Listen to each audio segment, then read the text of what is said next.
Qué bueno tenerte aquí. Ponte cómodo, suscríbete y vamos a disfrutar la historia de hoy. Nunca pensé que aceptar un trabajo como bartender en un pequeño pueblo gallego cambiaría mi vida para siempre. Lo que parecían ser simples reglas excéntricas impuestas por el dueño del local resultaron ser advertencias desesperadas para mantener a raya algo que no debería existir. Al principio me pareció gracioso, incluso pintoresco. 5 reglas simples que debía seguir sin cuestionar. Pero conforme pasaban las semanas, comencé a notar cosas. Susurros en gallego antiguo tras la puerta del almacén, clientes que nunca bebían pero siempre observaban, y ese olor a mar podrido que solo aparecía en noches de luna llena. Ahora entiendo por qué nadie dura más de un año en este trabajo. Ojalá hubiera escapado antes de descubrir lo que ocurre cuando se rompe la 5ª regla. Mi nombre es Mateo Gómez Ruiz. Tengo 32 años y me mudé hace 6 meses a Castroverde, un pueblo diminuto en las montañas de Lugo, Galicia. Después de un divorcio complicado en Madrid, necesitaba aire fresco y distancia. Encontré un anuncio para un puesto de bartender en un local llamado A Taverna do Tempo, con alojamiento incluido en el piso superior. Parecía perfecto, trabajo estable, casa y la tranquilidad que tanto necesitaba. El dueño, un anciano llamado Anso Varela, me contrató casi sin entrevista. Solo me miró fijamente con esos ojos grises como la niebla gallega y me dijo: hay reglas que debes seguir, sin excepciones. Al principio pensé que serían las típicas normas de cualquier negocio: puntualidad, honestidad con la caja, no beber durante el trabajo. Pero cuando Anso me entregó un sobresellado con lacre rojo y me indicó que no lo abriera hasta estar solo en mi habitación, supe que algo no encajaba. Léelas 3 veces, memorízalas y quema el papel, me instruyó con una seriedad que me provocó un escalofrío. Esa noche, en mi habitación sobre la taberna, abrí el sobre. La caligrafía era temblorosa pero clara. 5 reglas para el bartender de A Taverna do Tempo. Encabezaba una lista escrita en tinta negra que parecía brillar bajo la luz amarillenta de mi lámpara. La primera regla parecía bastante simple: nunca sirvas la botella de orujo de hierbas que está detrás del espejo. Es solo decorativa. Vale, pensé. Quizás era una reliquia familiar o algo valioso. La segunda: si alguien pide un vaso de agua del mar, llama inmediatamente a mi número y sal del local sin mirar atrás. Esta ya me pareció extraña, pero asumí que sería algún código para identificar a alguien problemático. La tercera regla: los martes, cierra siempre a las 10 de la noche, sin importar cuántos clientes haya. La cuarta: nunca, bajo ninguna circunstancia, dejes entrar a nadie después de medianoche, aunque sea un conocido. Y la 5ª regla, la que ahora me atormenta cada noche mientras intento conciliar el sueño: si escuchas 3 golpes en la puerta del almacén seguidos por un silbido, no respondas ni abras. Sube a tu habitación, cierra con llave y no bajes hasta el amanecer. Cuando terminé de leer, sentí una mezcla de curiosidad y ridículo. Parte de mí pensaba que eran supersticiones de un viejo excéntrico, pero otra parte, una más instintiva, me decía que tomara aquellas reglas muy en serio. Hice lo que me pidió. Leí 3 veces, memoricé cada palabra y luego quemé el papel en el pequeño fregadero de mi habitación. Mi primer día fue tranquilo. La taberna era un lugar acogedor con paredes de piedra, vigas de madera oscurecida por décadas de humo de chimenea, y mesas robustas que parecían haber presenciado siglos de conversaciones. Los clientes eran mayormente locales que me miraban con curiosidad pero amabilidad. Hablaban en una mezcla de castellano y gallego que a veces me costaba seguir. Me presentaron como el madrileño, aunque algunos me llamaban simplemente o forasteiro cuando creían que no les escuchaba. Nadie mencionó a los anteriores bartenders ni preguntó por qué había elegido aquel rincón olvidado del mundo. Al caer la noche, mientras limpiaba vasos, una mujer mayor me observaba desde una mesa del rincón. No había pedido nada, solo estaba allí, inmóvil como una estatua. Cuando nuestras miradas se cruzaron, pronunció algo que sonó como una pregunta en gallego antiguo. Disculpe, no entiendo bien, le respondí acercándome. Ella repitió, esta vez en castellano con fuerte acento: ya conoces las reglas, forasteiro. Un escalofrío recorrió mi espalda. Antes de que pudiera responder, se levantó y salió cojeando ligeramente, dejando tras de sí un olor a algas y sal que me resultó extrañamente nauseabundo. Esa primera noche, mientras cerraba el local, noté algo peculiar. la botella de orujo mencionada en la primera regla. Estaba colocada en un pequeño hueco detrás del espejo del bar, medio oculta entre sombras. El líquido no era transparente como el orujo normal, sino de un verde oscuro casi negro, con pequeños elementos flotando en su interior que no logré identificar. La etiqueta, amarillenta y desgastada, mostraba un dibujo que parecía representar una criatura marina. Recordé la regla y resistí el impulso de tocarla, aunque la curiosidad me carcomía. Al subir a mi habitación, las escaleras de madera crujieron bajo mis pies de una forma que me pareció casi deliberada, como si la casa misma quisiera advertirme algo. Por la pequeña ventana podía ver el mar a lo lejos, una masa negra bajo el cielo estrellado. Mientras me preparaba para dormir, escuché voces apagadas que provenían de la planta baja.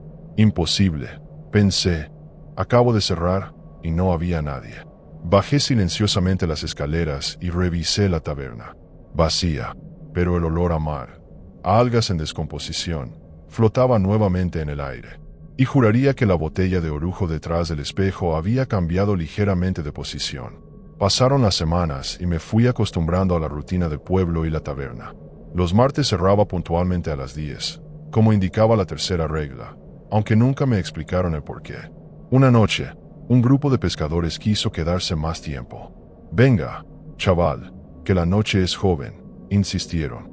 Pero algo en la mirada de Anso, que pasaba ocasionalmente a comprobar cómo iba todo, me hizo mantenerme firme. «Lo siento, reglas de la casa». Los hombres intercambiaron miradas sombrías antes de marcharse, y uno murmuró: «Mejor para ti». Esa noche, desde mi ventana, vi luces extrañas en el mar, como si algo brillara bajo el agua. La vida en Castroverde comenzó a adquirir una inquietante normalidad. Me acostumbré a los rostros de los clientes habituales, a sus historias repetidas y a sus silencios repentinos cuando ciertos temas surgían en las conversaciones. Había uno en particular, Breixo, un pescador de unos 60 años con la piel curtida como cuero viejo, que siempre ocupaba la misma mesa en la esquina. Nunca pedía más que un vaso de vino tinto, y apenas lo tocaba. Solo observaba, especialmente a mí, con unos ojos negros que parecían absorber la luz en lugar de reflejarla. Una tarde lluviosa de octubre, mientras organizaba botellas, Breixo se acercó a la barra por primera vez. «¿Cómo llevas las reglas, madrileño?», preguntó con voz áspera. Mi cuerpo se tensó instintivamente. Le miré fijamente, pero su expresión era indescifrable. «Bien», respondí secamente, sin querer entrar en detalles. Él asintió lentamente. «La quinta es la más importante», murmuró, «porque es la que todos terminan rompiendo». Antes de que pudiera preguntarle qué significaba, la puerta de la taberna se abrió violentamente por una ráfaga de viento, y cuando volví a mirar, Breixo había regresado a su mesa como si nunca se hubiera movido. Esa noche experimenté la primera señal de que las reglas no eran meras supersticiones. Era martes, 9:55 de la noche, y acababa de anunciar el último pedido antes del cierre. Solo quedaban 3 clientes, una pareja de turistas alemanes y una mujer local que no había visto antes. Mientras limpiaba la barra, escuché a la mujer hablar por teléfono en gallego. Mi comprensión del idioma había mejorado, pero solo capté fragmentos. «¿Está aquí?» «Sí». «¿El nuevo?» «No.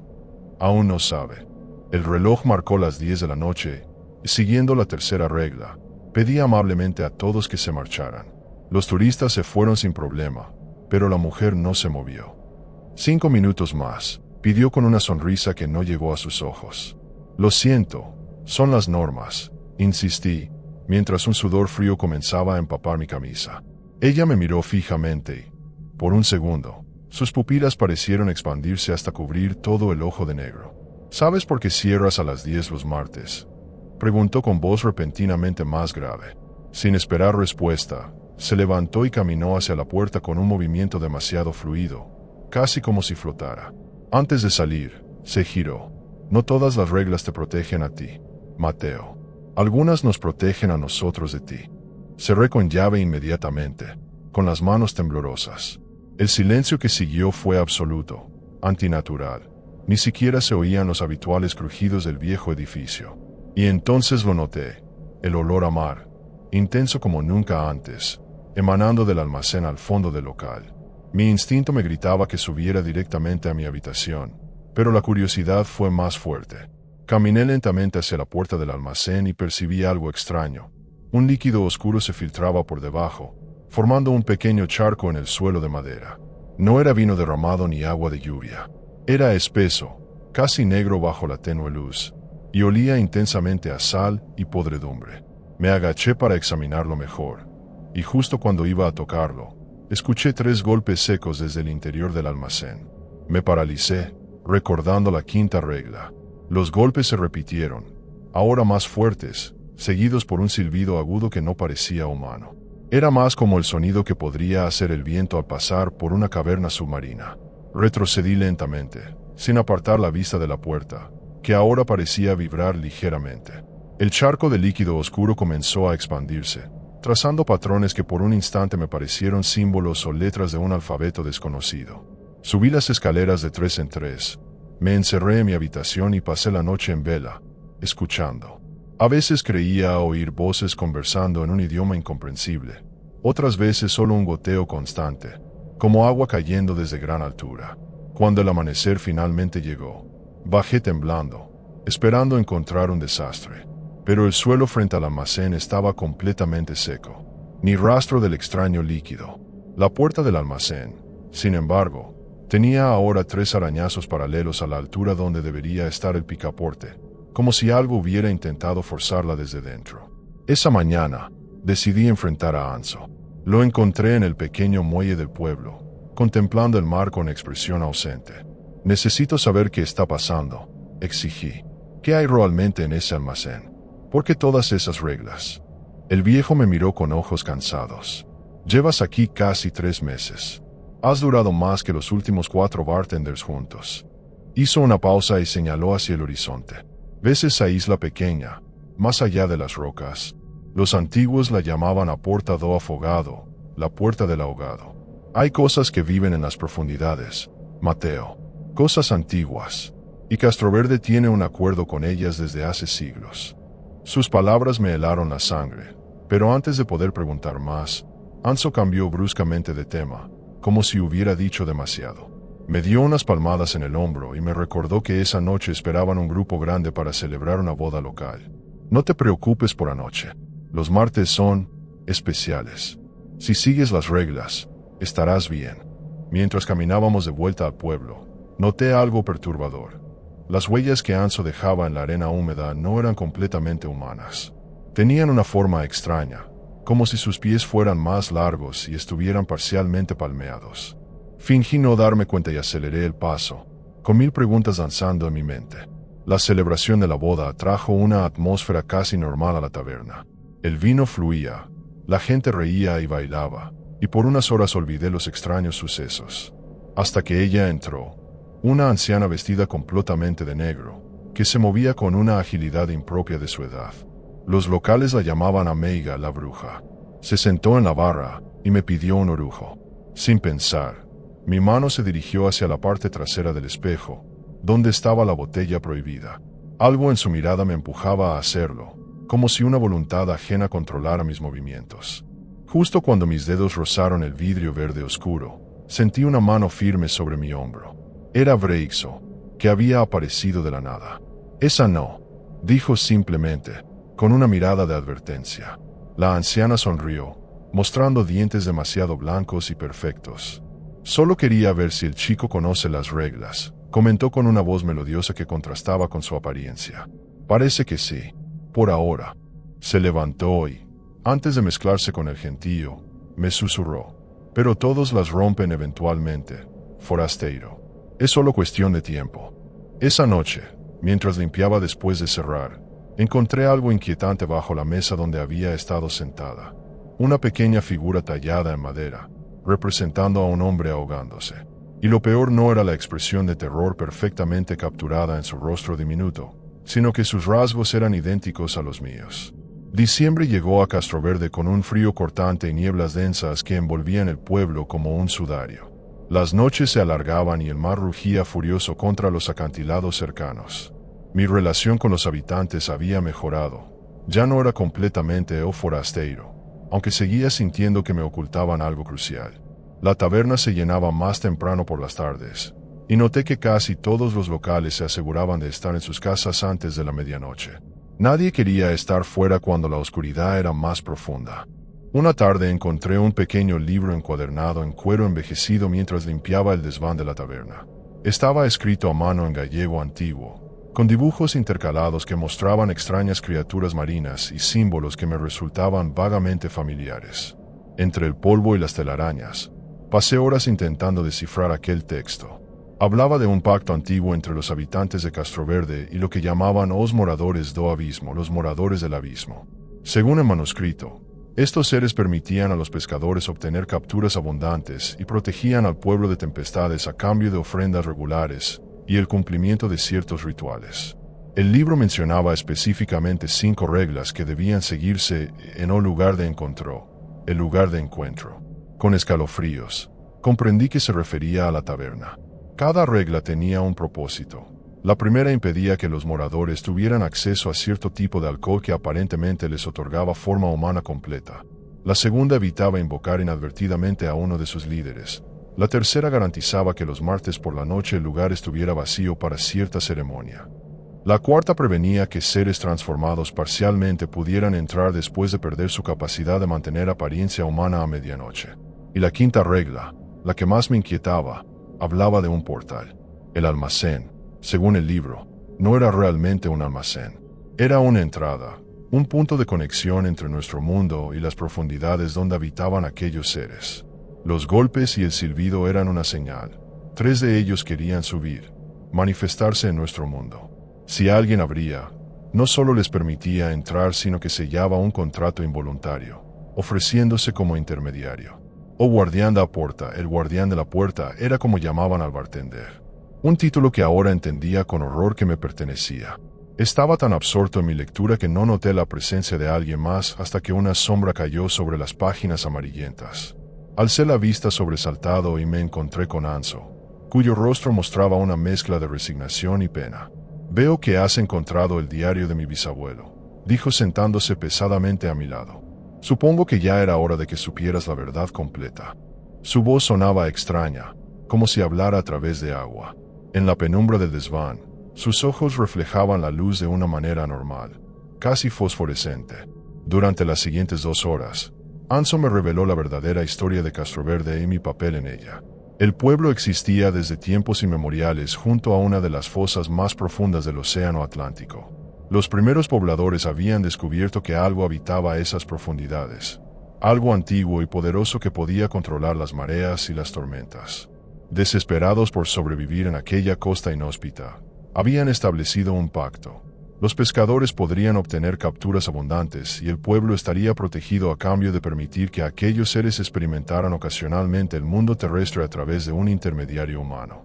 La taberna fue construida específicamente como punto de encuentro, explicó Anso. El bartender siempre ha sido un forastero porque los locales están demasiado conectados ya con ellos. Necesitan sangre nueva, percepciones frescas, experiencias diferentes. Hizo una pausa incómoda. Cada 7 años, uno de nosotros debe unirse a ellos permanentemente. A cambio, nos permiten continuar viviendo aquí y nos dan prosperidad. Y adivina qué, Mateo, estamos en el 7º año. Su mirada se clavó en mí con intensidad sobrenatural. Por eso te contraté. Necesitábamos a alguien sin lazos fuertes, alguien que pudiera ser prescindible. La revelación me golpeó como una ola helada. Era el cordero del sacrificio, el tonto que habían atraído a una trampa ancestral. ¿Y si me niego? ¿Si me marcho ahora mismo? Pregunté con un hilo de voz. Anso sonrió tristemente, mostrando por un instante dientes ligeramente puntiagudos. Puedes intentarlo, pero ellos ya te conocen. Han probado tu esencia cada noche mientras duermes. Te encontrarán donde quiera que vayas. Y si rompes el pacto huyendo, no se conformarán solo contigo. Se levantó lentamente, sus movimientos ahora claramente inhumanos. Además, ¿no has notado los cambios en ti mismo, Mateo? El agua salada que brota de tus ojos cuando duermes, esa nueva fascinación por las profundidades del mar, la comezón entre tus dedos donde la piel comienza a unirse. Horrorizado, miré mis manos. Entre los dedos, casi imperceptible, la piel había comenzado a desarrollar una fina membrana translúcida. Me levanté de un salto, tirando la silla. Esto es una locura. No pueden obligarme a nada. Anso permaneció impasible. Nadie te obliga. La transformación ya comenzó porque tú mismo has estado bebiendo pequeñas dosis del orujo prohibido. Lo mezclo con tu café cada mañana, tan diluido que no puedes notarlo. Era necesario para prepararte. Mi mente recordó inmediatamente el sabor ligeramente salobre que a veces detectaba en mi café matutino, pero que atribuía al agua local. Esa noche, después de que Anso se marchara, inspeccioné mi cuerpo con más detenimiento. Los cambios eran sutiles pero innegables. Pequeñas escamas nacaradas aparecían en mis antebrazos. Mis ojos parecían más grandes y luminosos en la oscuridad. Y lo más alarmante, podía respirar durante casi un minuto completo con la cabeza sumergida en la bañera. Parte de mí quería huir inmediatamente, pero otra parte, una cada vez más dominante, sentía una extraña paz ante la transformación. Como si mi cuerpo reconociera que estaba evolucionando hacia algo para lo que siempre había estado destinado. La mañana siguiente, Braixo apareció en la taberna mucho antes de la hora de apertura. No parecía sorprendido de encontrarme despierto, sentado en la oscuridad, contemplando la botella de orujo verde oscuro que había sacado de su escondite detrás del espejo. «Así que ya lo sabes todo», afirmó más que preguntó. Me estudió detenidamente antes de sentarse frente a mí. Yo fui el anterior guardián, hace 15 años. Me salvé por poco. Extendió sus manos bajo la luz débil que entraba por las ventanas. Sus dedos estaban horriblemente deformados, como si alguien hubiera intentado separar membranas palmeadas con un cuchillo. Me mutilé a mí mismo para no poder completar la transformación. Por eso sigo aquí, atrapado entre dos mundos, sin pertenecer realmente a ninguno. Me explicó que cada generación, los moradores reclamaban a un humano completo para renovar su conexión con la superficie. El proceso era gradual.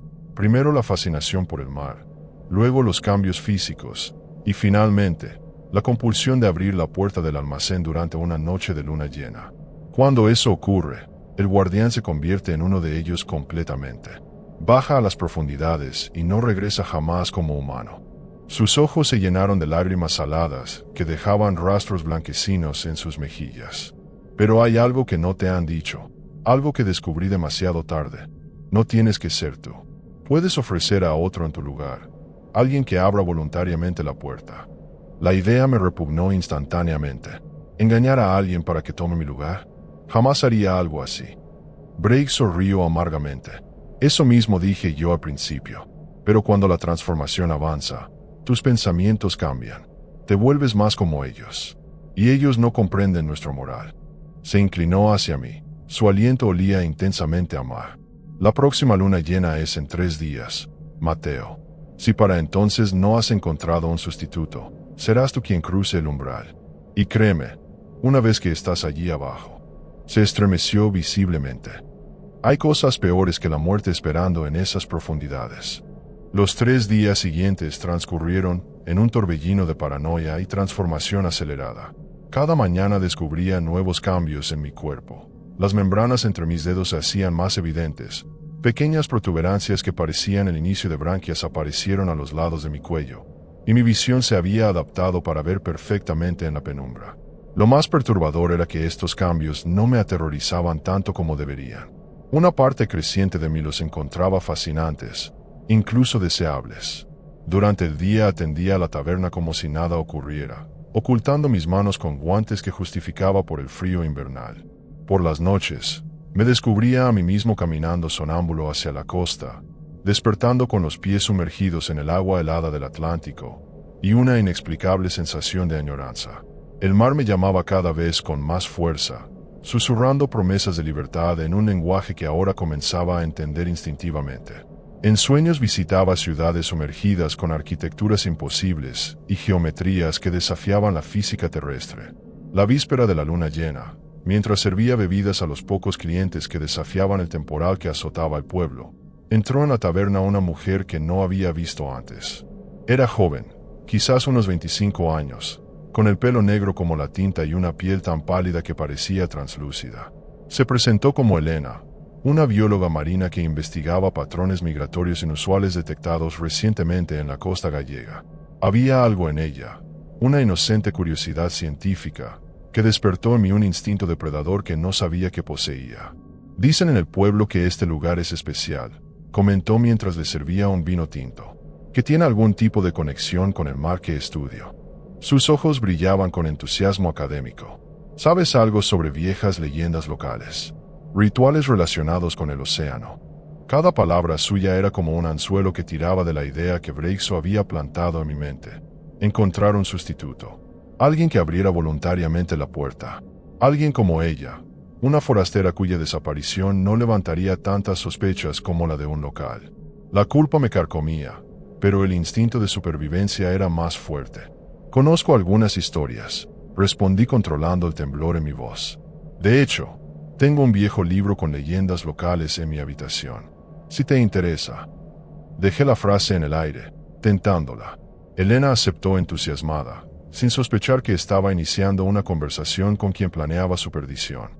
A lo largo de la noche, mientras la tormenta arreciaba afuera, fui alimentando su curiosidad con fragmentos del conocimiento que había adquirido. Le hablé de los moradores del abismo, omitiendo su existencia real. Le conté sobre antiguos rituales pesqueros que supuestamente atraían buenas capturas. Con cada historia, sus ojos se abrían más, su mente científica luchando por encontrar explicaciones racionales a lo que interpretaba como folclore. ¿Y este lugar? ¿Qué papel juega la taberna en esas leyendas? Preguntó cuando ya solo quedábamos nosotros dos. Era el momento que había estado esperando. Se dice que hay un portal, murmuré conspiratorialmente. Una puerta a las profundidades.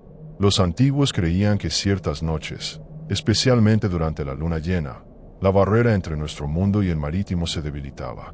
Señalé discretamente hacia la puerta del almacén. Supuestamente, está justo ahí detrás. Por eso nunca abro esa puerta por la noche. Solté una risa forzada para sugerir que no creía realmente en ello, pero mis palabras habían surtido efecto. Elena miraba ahora la puerta con una mezcla de incredulidad y fascinación científica. Mientras cerraba la taberna, mantuve viva su curiosidad con más detalles, algunos inventados, otros dolorosamente reales. Mañana es luna llena, mencioné como quien no quiere la cosa. Si quieres venir después del cierre, podríamos investigar. Me odié a mí mismo por cada palabra, por la trampa que estaba tendiendo, pero los cambios en mi cuerpo se aceleraban hora tras hora. Esa misma tarde había descubierto que ya no podía comer carne cocida sin sentir náuseas. Solo el pescado crudo satisfacía mi apetito. El tiempo se acababa, y el instinto de supervivencia estaba ganando la batalla a mi moralidad humana menguante. Elena aceptó mi invitación para la noche siguiente, sus ojos brillando con la emoción de quien cree estar al borde de un descubrimiento científico significativo. Cuando se marchó, me desplomé tras la barra, temblando incontrolablemente.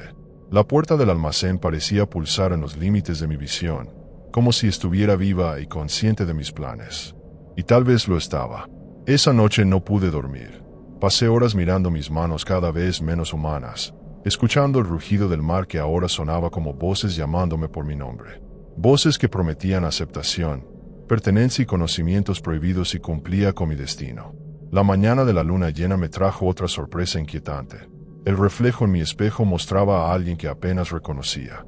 Mis ojos habían desarrollado una membrana nictitante transparente que se deslizaba horizontalmente cuando parpadeaba. Mi cabello comenzaba a caerse en mechones, y mi piel adquiría un tono grisáceo con un leve brillo nacarado. Lo más alarmante era mi boca. Al sonreír descubrí que mis dientes se habían vuelto puntiagudos, perfectos para desgarrar carne cruda. Ya no podía ocultarlo con ropa, la transformación estaba en su fase final. Decidí no abrir la taberna ese día, colocando un cartel de cerrado por enfermedad. Pasé las horas finales de mi humanidad leyendo frenéticamente el diario del bisabuelo de Anso, buscando alguna salida, alguna cláusula oculta en el pacto ancestral que me permitiera escapar sin sacrificar a Elena. Pero cada página solo confirmaba lo inevitable. O cruzaba yo el umbral, o enviaba a otro en mi lugar. No había tercera opción. Al atardecer, cuando el sol comenzaba a hundirse en el horizonte marino, Anso apareció en mi puerta. Su aspecto me sobresaltó. Parecía haber envejecido décadas en solo unos días. «Es la hora», anunció con voz quebrada. «Cuando la luna llena alcance su cenit, la puerta estará completamente abierta. Debes decidir, Mateo». Sus ojos, ahora completamente negros sin rastro de blanco, Me estudiaron con una mezcla de compasión y resignación. Todos pasamos por esto. Todos enfrentamos la misma elección.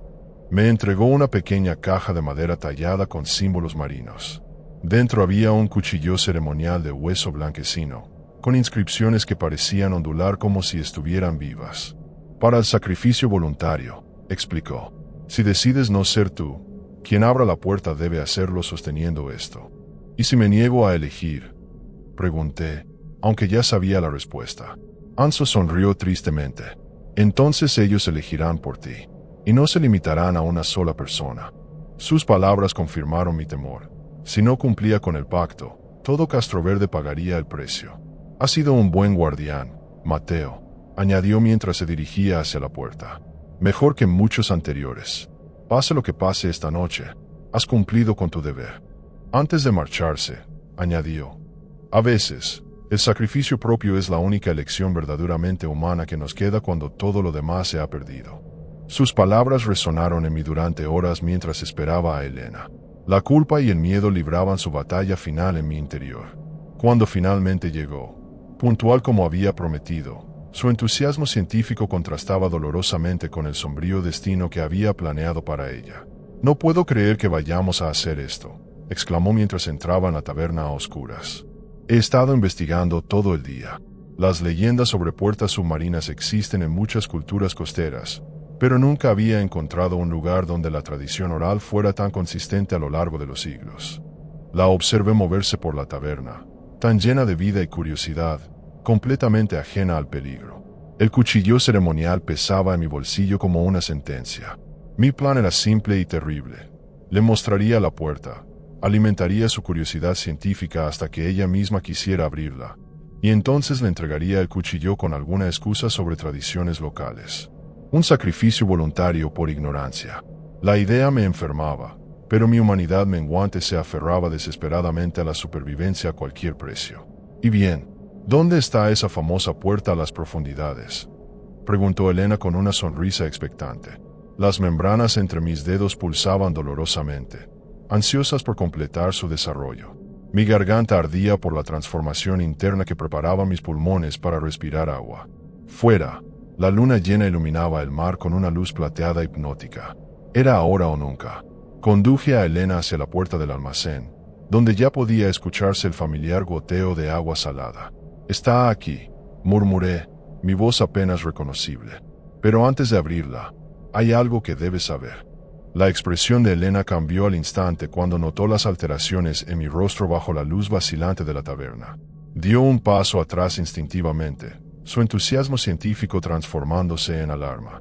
¿Qué te pasa?, balbuceó mientras yo emergía completamente de las sombras, revelando la extensión de mi metamorfosis.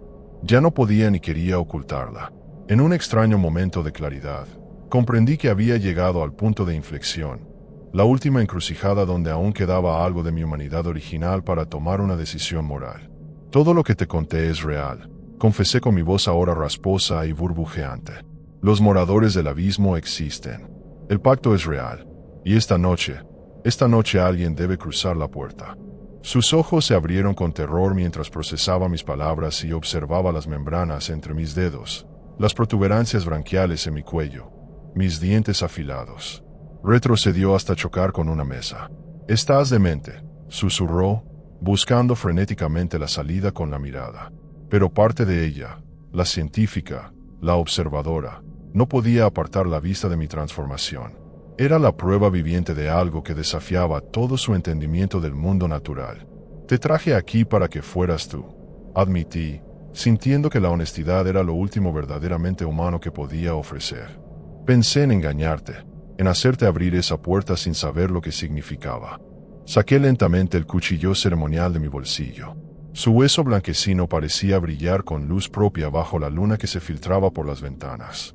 Elena ahogó un grito, pero en lugar de correr hacia la puerta principal, se quedó paralizada, como hipnotizada por el horrible objeto. «Pero no puedo hacerlo», continué, sintiendo que cada palabra humana me costaba más esfuerzo. «No puedo condenarte a ti para salvarme a mí». En ese momento, 3 golpes resonaron desde el interior del almacén, tan fuertes que hicieron temblar las botellas del estante. El familiar silbido siguió. ahora más largo y elaborado, casi como una melodía seductora. La puerta del almacén comenzó a resumar agua salada por todas sus juntas, formando un charco que se extendía por el suelo de madera. El olor a mar profundo inundó la taberna con tal intensidad que incluso Elena lo percibió, llevándose una mano a la nariz. «¿Qué es eso?», preguntó con voz temblorosa. No contesté. No era necesario. Ambos podíamos sentir la presencia al otro lado, impaciente, hambrienta, ancestral. «Tienes que irte. Ahora», le ordené, colocándome entre ella y la puerta del almacén, que ahora vibraba visiblemente. «Sal de Castroverde esta misma noche y no regreses jamás». Le lancé las llaves de mi coche. «Toma mi vehículo. Conduce hasta que amanezca». Elena atrapó las llaves por reflejo, pero no se movió. Su miedo inicial había dado paso a algo más complejo. Una mezcla de terror, fascinación científica, compasión. «¿Qué te pasará si abres esa puerta?», preguntó en un susurro. La pregunta me tomó por sorpresa. Nadie en todos estos meses se había preocupado por mi destino. «Me convertiré en uno de ellos completamente», respondí con una sinceridad que me sorprendió a mí mismo. «Bajaré a las profundidades y nunca volveré como humano». Los golpes se intensificaron, ahora en series de 3 cada vez más rápidas. La madera de la puerta comenzó a curvarse hacia adentro, como si una presión inmensa la empujara desde el otro lado. El tiempo se acababa. Mi conciencia, mi ser, se disolverá en una mente colectiva marina que existe desde mucho antes que la humanidad. Es lo que llaman unirse a los moradores. Punto. Mi voz se quebró al final, revelando el miedo que aún persistía bajo la creciente influencia alienígena en mi mente. Elena dio un paso hacia mí, contrario a toda lógica de supervivencia. ¿Y no hay otra solución? ¿Alguien más que pueda ayudarte? Su pregunta desencadenó una oleada de recuerdos. Las miradas de los habitantes del pueblo, la resignación de Anso, las manos mutiladas de Breixo. «El pueblo entero es cómplice», murmuré. «Generación tras generación, han entregado forasteros como yo para mantener el pacto, para seguir pescando sin peligro, para que el mar no se trague sus casas». Una risa amarga escapó de mis labios cada vez menos humanos. Y lo peor es que empiezo a entenderlos, a sentir que es necesario, natural. Otro embate contra la puerta, esta vez tan violento que una de las bisagras cedió parcialmente. No quedaba mucho tiempo. «Vete ya», grité con desesperación, mi voz distorsionada por el desarrollo de sacos vocales adaptados para comunicarse bajo el agua. El grito pareció romper el hechizo que mantenía a Elena inmóvil. Asintió una vez, sus ojos llenos de una emoción indescifrable, y corrió hacia la salida. Escuché sus pasos alejarse, la puerta principal cerrarse de golpe, y segundos después, el motor de mi coche arrancando. Una extraña paz me invadió entonces. Había elegido. Había conservado el último fragmento de mi humanidad al rechazar condenar a otra persona. Me volví hacia la puerta del almacén, que ahora apenas contenía lo que había al otro lado.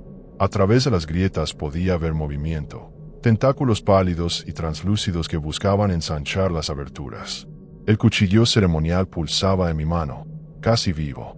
Según el diario, debía sostenerlo mientras abría la puerta para que el sacrificio fuera aceptado por los moradores. Una última regla del ritual milenario. Respiré profundamente, saboreando la sensación del aire en mis pulmones cada vez más adaptados al agua. En pocas horas, este simple acto sería solo un recuerdo.